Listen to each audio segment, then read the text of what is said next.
saw the video. Sorry.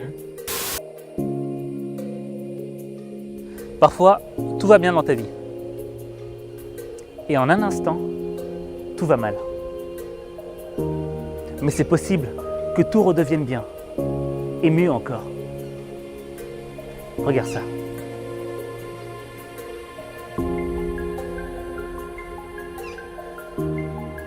Dans la vie, on doit tous faire face à des choses qu'on n'avait pas vu venir.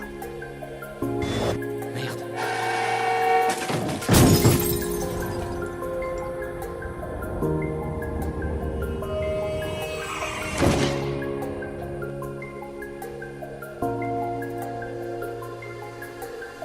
Je te parle du genre de choses qui arrivent le jour où il faut pas.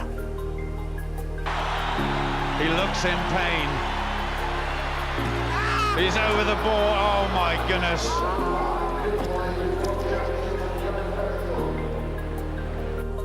Et c'est difficile de rester motivé quand tu es victime d'une chose que tu n'as pas choisie. Alors que tu as fait tous les sacrifices.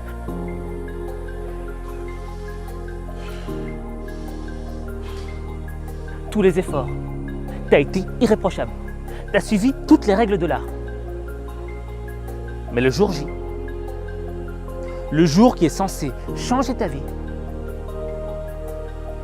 il t'arrive un truc que tu n'avais pas prévu et que tu n'aurais jamais pu prévoir et qui t'empêche d'avancer.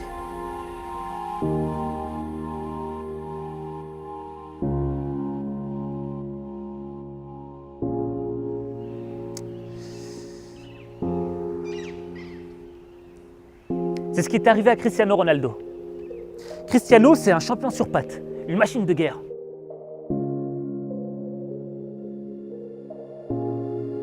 Il s'entraîne plus que les autres, il fait plus d'efforts que les autres, plus de sacrifices que les autres, que ce soit le jour ou la nuit.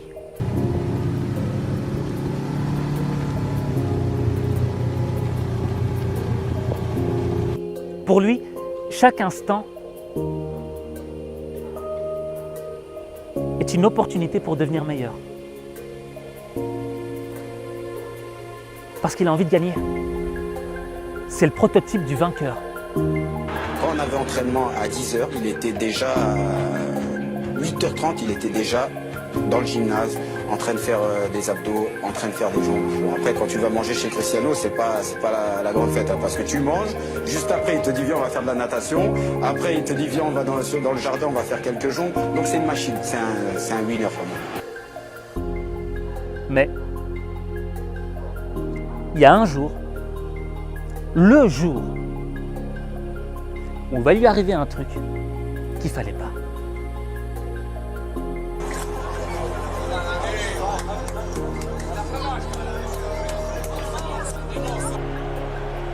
« 10 juillet 2016, finale de l'Euro. Le Portugal affronte la France. La France est favorite, elle joue à domicile. Sans la victoire. On ne part pas d'ici sans la victoire. Je ne bouge pas le stade sans la victoire, les gars. C'est mort. Mais le Portugal a une revanche à prendre.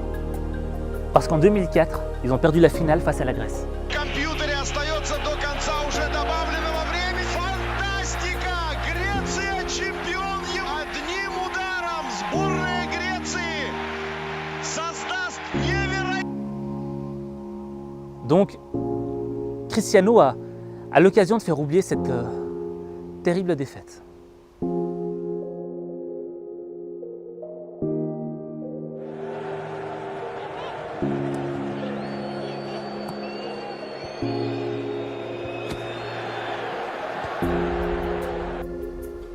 Mais à la 7e minute, Dimitri Payet lui fonce dessus et le blesse.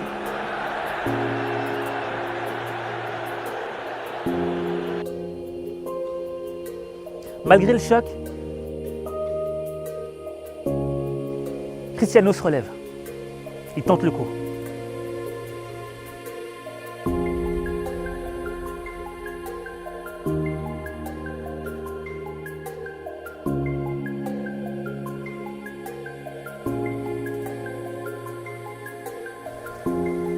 à un moment du match, il sent que ça ne va pas le faire. Il sent la gêne.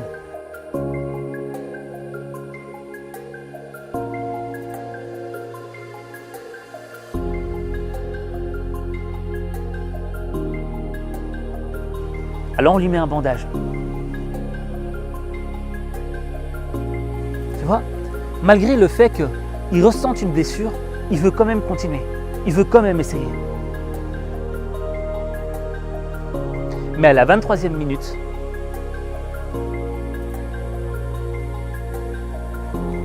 c'est mort. Il sait qu'il ne peut plus continuer. Alors il se pose sur le sol et il se prépare à rendre son brassard.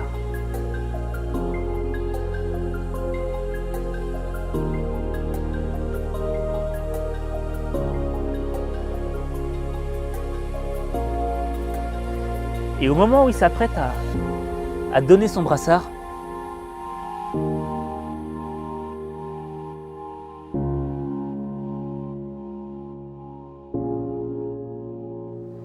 il craque. Il ne peut plus contenir ses larmes.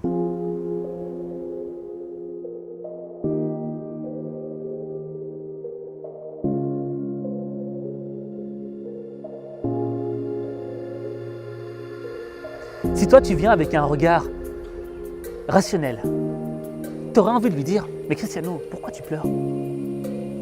T'es multimillionnaire, t'as gagné X ballons d'or, t'as gagné tant de titres de champion. T'as pas besoin de te plaindre. »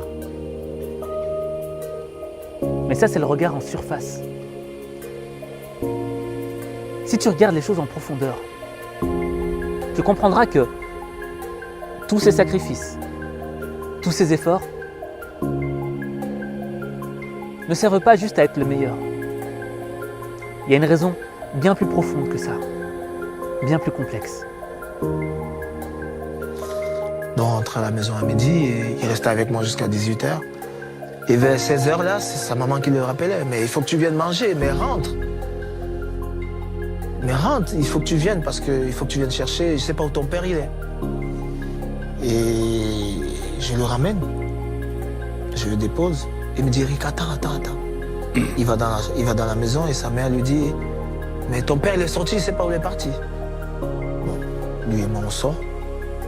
On commence à marcher, on cherche dans le quartier où son père était et tout.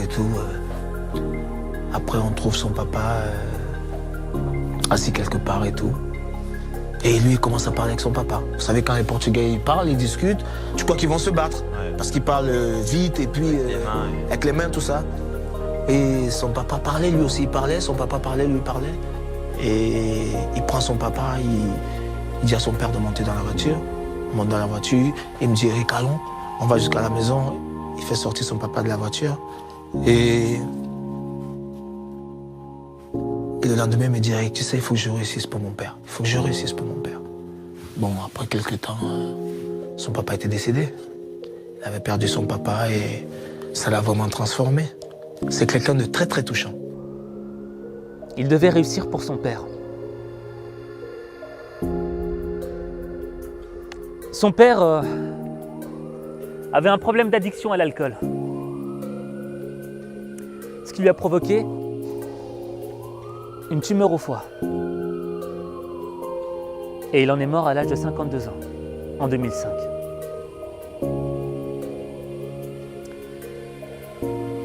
« 2005, juste un an après la défaite en finale. Et c'est un élément très important. Parce que,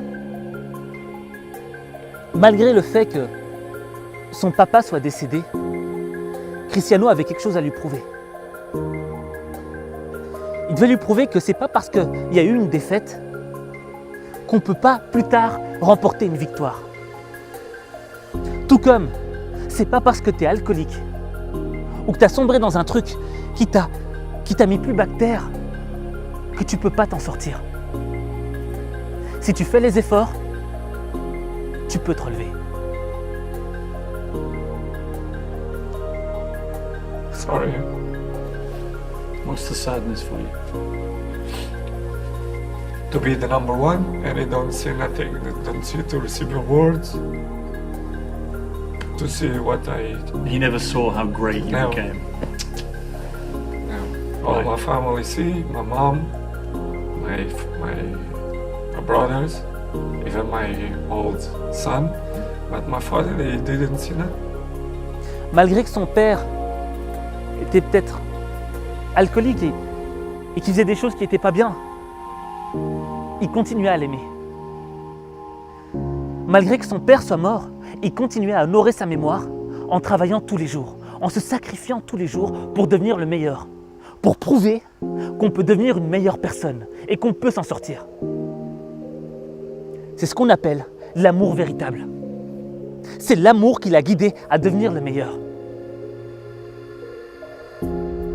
Et cette finale, c'était l'occasion de reprendre une revanche sur la vie. Mais là, tout semblait terminé pour Cristiano. T'avais juste envie de lui dire, mec, c'est bon, t'as essayé, maintenant arrête de rêver. Pose-toi sur le banc et regarde le match avec les autres. Mais non, pas à Cristiano. C'est pas parce que t'es blessé que t'as pas le droit de continuer de rêver. Ce qui compte, c'est ce que t'as là et là. La volonté et l'amour. Cristiano pouvait peut-être plus courir. Il pouvait peut-être plus marquer de but. Mais il pouvait apporter autre chose. La rage de vaincre. Il pouvait transmettre à ses coéquipiers l'envie de gagner. Et quand tu as cet état d'esprit qui brûle en toi, rien ne peut t'arrêter. On peut te couper les bras, les jambes, t'iras chercher la victoire avec les dents.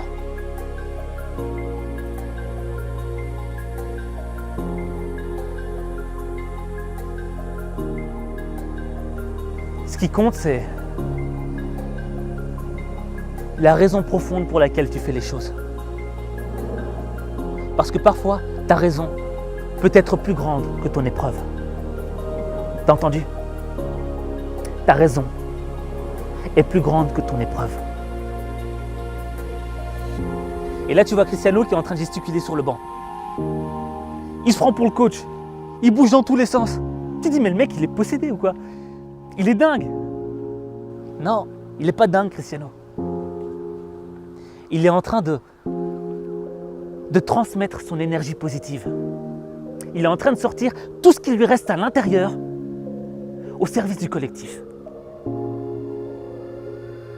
Et là, tu t'arrêtes, tu te poses et tu dégustes.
Le Portugal remporte la victoire.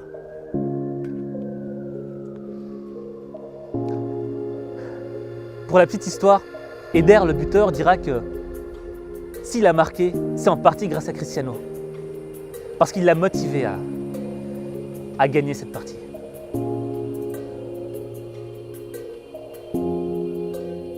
En conclusion,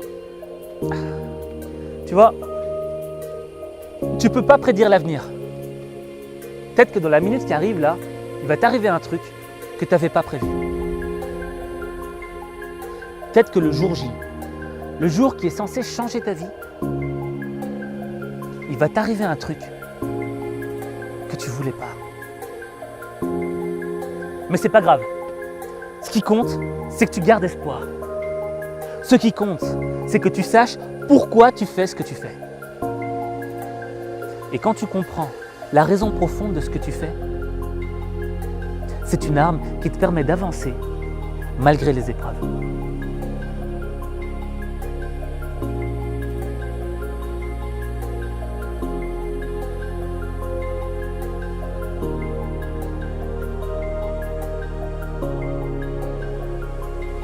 Mais trouver sa raison profonde, trouver son pourquoi, ça demande du travail. C'est une question banale, mais pourquoi je fais ce que je fais? Pour quelle raison? Mais la réponse est tellement complexe, parce qu'il faut chercher au fond de toi. Moi, ça m'a pris du temps de trouver mon pourquoi, de trouver ma raison. Mais je t'assure qu'une fois que tu le trouves, rien ne peut t'arrêter. J'expliquerai à mes conférences la méthode que j'ai appliquée pour trouver mon pourquoi, pour trouver ma raison profonde. Et peut-être que ça va te permettre de la trouver, ou peut-être pas. Tout ce que je peux te garantir, c'est que le jour où tu trouveras ta raison profonde, rien ne pourra t'arrêter. Et il est temps que tu la cherches. Parce qu'il y a une seule chose dont on est sûr dans la vie, c'est qu'un jour, on va mourir. Et quand tu sais que peut-être demain, tu pourrais partir, il est temps qu'aujourd'hui, tu prennes toutes les dispositions pour savoir pourquoi tu as envie d'accomplir tel rêve.